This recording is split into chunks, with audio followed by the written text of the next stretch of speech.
Thursday's plenary in the Green Chamber commences with a letter from the President. President Tinubu is seeking the approval of the House to secure a loan of $800 million initially requested by the immediate past administration for the Social Safety Net program.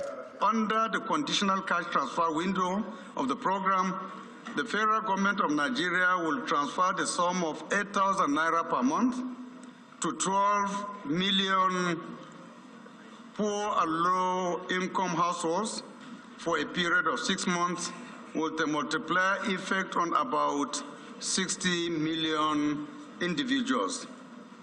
In order to guarantee the credibility of the process, digital transfers will be made directly to beneficiaries' accounts and mobile wallets. Next, the House turns its attention to yet another request by the President, seeking an amendment to the 2022 Supplementary Appropriation Act to allow the federal government to source 500 billion naira for palliatives to cushion the effect of petrol subsidy removal. The matter is debated as it scales second and third reading. How are we going to identify the most pressing needs of Nigerians? Is it going to be applied to transportation? Is it going to be applied to health care? Is it going to be applied to providing food or feeding or increase in wages? Our president has ably stated as well that he's going to take his time and make sure this palliative gets into the right hands, and I'm quoting him.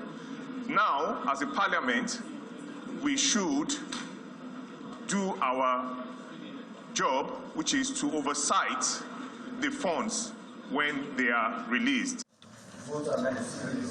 Meanwhile, in the Senate, the President's request for approval of the sum of $800 million as additional fund for the financing of the National Social Safety Net program was also read, but unlike the House, it was approved.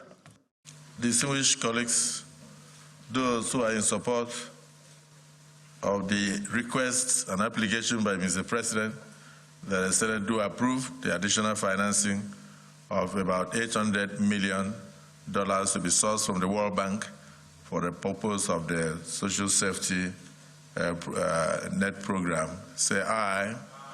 Those against it say nay. The ayes have it.